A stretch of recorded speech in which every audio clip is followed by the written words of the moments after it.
Continuing now on Newsmax Prime with our weekly Wire segment where we take time to review last night's Al Smith dinner.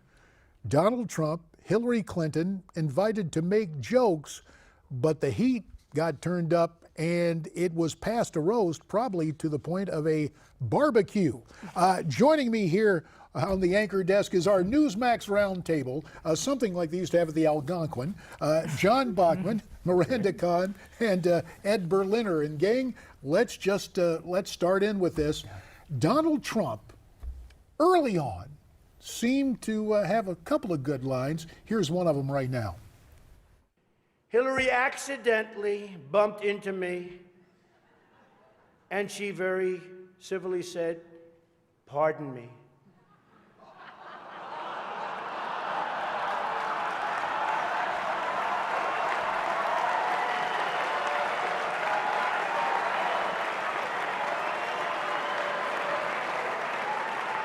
And I very politely replied, "Let me talk to you about that after I get into office." All right, so that was basic. Great, that was a good one. Al Smith, fair.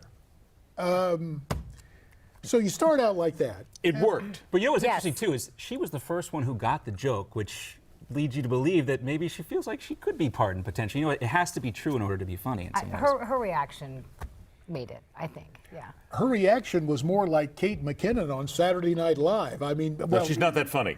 Let's stop right there. Kate's a whole lot funnier. Yeah, Kate's a lot funnier, but her demonstrative, oh, look at me, aren't I a good sport, laughing and chuckling up what could be my time in the slammer. I mean, it was a little much there. That's what Donald Trump is good at. He is very good when he is an entertainer. That's what he has been best at for the last 20 years. He gets the right people, come in, write his jokes, delivers them, puts them out there.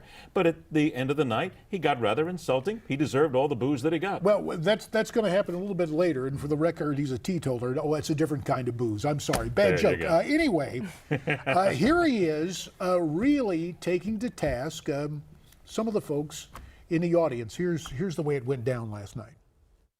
Michelle Obama gives a speech, and everyone loves it. It's fantastic. They think she's absolutely great. My wife, Melania, gives the exact same speech. And people get on her case. And I don't get it. I don't know why.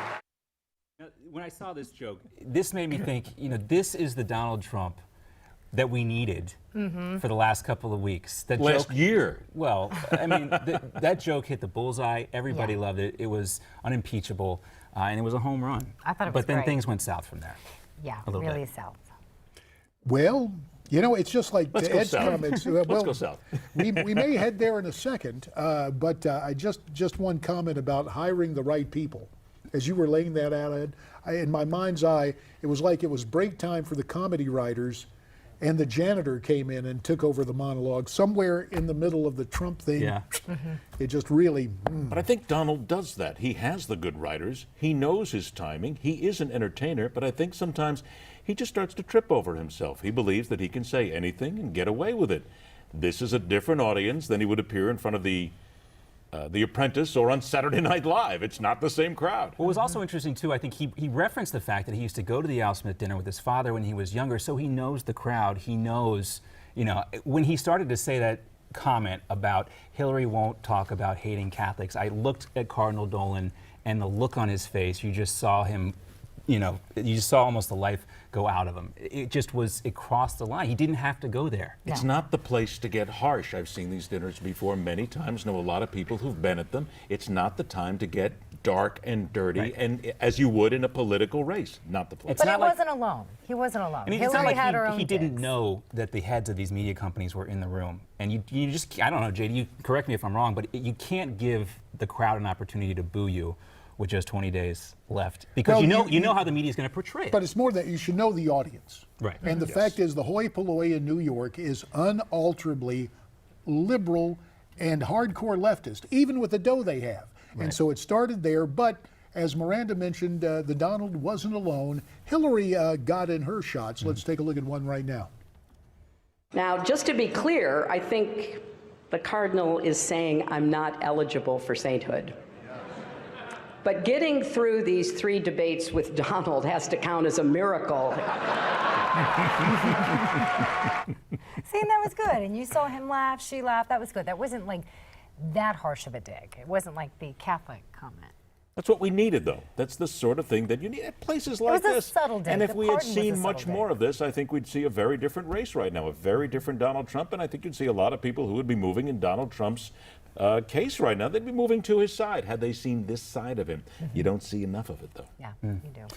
There is a school of thought that Mr. Trump was not playing to that crowd at all, that he is fully aware that this was going everywhere in America to those communities that don't have the hoi polloi of Wall Street, nor the cosmopolitan sophistication, to people who are frustrated, who are out of work, who have a palpable sense of, frankly, disgust. Well, do you think that was part of it, though, that he maybe was playing more to his supporters and wanted to say, look, I'm not going to put on an act, I don't care what kind of crowd it is, just because that's what tradition is. Don't insult your hosts. And the thing is, too, I'm just saying it's some of those, possible. he could have still gotten the message across without going some of the places that he went. It's just there's that cliff, you know, just like you're a nasty woman comment. He, with the exception of that and the comment about the results of the election, he won the debate. But those two things overshadowed everything. To JD's point, though, his followers want him on the cliff. Right. He's obviously They pushing want him to jump off the cliff. He's obviously they pushing like his it. chips into the table, betting that there are enough of these disaffected voters to come out to the polls that didn't come out in 2012. That is the key. I would caution everybody. Yeah. And granted, the United States is not the United Kingdom, but I will tell you, the rise of populism there, it may be a bit of a stretch. Donald J. Trump is Andrew Jackson in the modern day in terms of populism. It is there. He is reaching out for it for better and worse, and better or worse, and it continued today. Now it's interesting. Trump's on the stump today, shifting his focus away from the Clintons back to the Obamas, and he does so in this fashion. We have a bunch of babies running our country, folks. We have a bunch of losers. They're losers. They're babies. We have a president, all he wants to do is campaign. His wife, all she wants to do is campaign. And there is more than just a grain of truth to that. As I pointed out, for historical reference, Lyndon Johnson indicted Richard Nixon rhetorically as, "Old Dick ain't nothing but a chronic campaigner." It's a variation on that, directly following off of Mr. Obama's line about quit whining. And again, you can go back in the record. The beautiful thing about videotape is there have been plenty of occasions where Mr. Obama has been less than adult when it comes to the outcome of elections or the elections and the way in which he he's talked about, involved. the way Obama talked about Marco Rubio yesterday, it just, you know, the day Marco Rubio comes out and talks about the WikiLeaks and actually does Democrats a favor, you can go there without just pushing it over the limit. And Obama got too personal yesterday with Marco Rubio. The issue, I think, with Donald Trump when he takes on Obama like this is Obama's approval ratings have started to tick up over the last few months. They're above that 51% threshold, which normally, a normal election cycle, and this is anything but normal, normally indicates that the incumbent party is going to retain power. And also, Barack Obama and Michelle Obama are very good on the stump, whether you like what they're saying or not. They're effective campaigners, and they can get out those disaffected African-American voters that might not support Hillary Clinton. So is this really where Donald Trump wants to focus his fire instead of on Hillary Clinton? But let's just make this note. With so few days left until we get to the election, what new can really be said? Donald Trump is saying the same thing. Losers, babies, it's the same thing we've heard for a year. We're not breaking any new ground here. This is just a time to keep driving home what your followers want to hear, your acolytes, your fans want to hear, and drive it towards Election Day. And that's what he's doing. And that's what Hillary Clinton will do from here on out. In the old days, it was called message discipline. Yes. Though the message itself may not seem so disciplined. Hey, before we wrap this up, kind of a different story. Our Irish cousins have decided to pay out all bets now. This one Irish betting firm, Paddy Power, says Hillary Clinton, she gets her lucky charms. So they're calling it, do the Irish know something that we don't here in the United States? What about it, gang? I will say I watched these betting sites very closely during the Republican primary. They usually did a little bit better than the polls. Just saying. I don't know. But they're already paying it out. Yeah. I mean, that's what These guys are I wasn't sure if I professionals, read that Miranda. right. They don't pay out money unless they're certain They're that they're certain. Well, going to be able to do it. maybe Well- Which is why they've friends with never the paid out on the Russians. I Miami don't Dolphins know. winning the Super Bowl bet. That's another thing, completely gone by the board. Well, gang, we appreciate it very, very much. Obviously, 18 days remain.